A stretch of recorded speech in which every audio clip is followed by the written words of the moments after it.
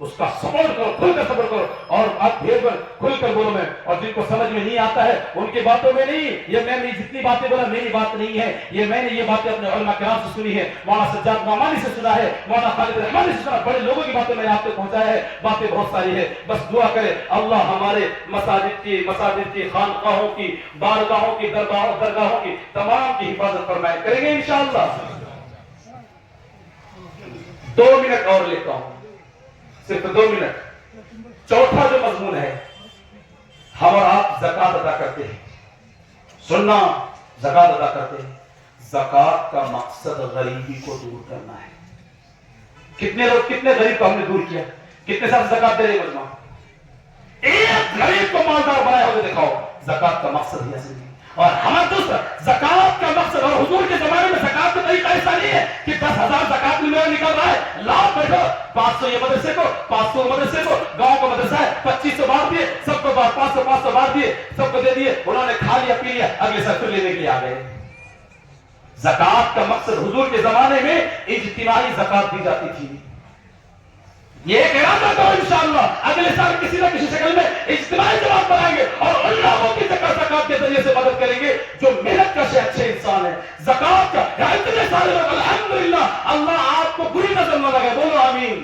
اللہ آپ کی تجارت کو بری نظر لگے نہ لگے, اللہ آپ کو برکت عطا فرمائے. مد بہار کی مثال یہاں نہیں, بیجاپور نہیں, شولاپور نہیں, عقل کنواں گجرات میں دی جاتی ہے. اور ایک نے کل کہا کہ اگر دوسرا گجرات کرناٹک میں دیکھنا ہے تو مد بہار کو دیکھ لینا. 2-2, 3-3 لاکھ 17 بغیر مانگے 17-18 لاکھ تمہارے مدرسے کو چلتا جا رہا ہے. زکات کا مقصد غریبی کو دور کرنا ہے. ہم مسجد حضور کے زمانے میں زکات اجتماعی سب جمع ہوتا تھا, اور اجتماع جمع ہونے کے بعد ہر سال اگر مد بہار سے 20 لاکھ زکات جمع نہیں ہو سکتی, چٹکیوں میں ہوگا زکات. اتنے زکات 1-2 آدمی کی غریبی ہر سال دور ہوتا. زکات جو لیا ہے اگلے سال زکات دینے والا بننا چاہیے. اس بات کو دھیان دے, اجتماعی زکات مسجد والے شکل میں کس کو دینا ہے؟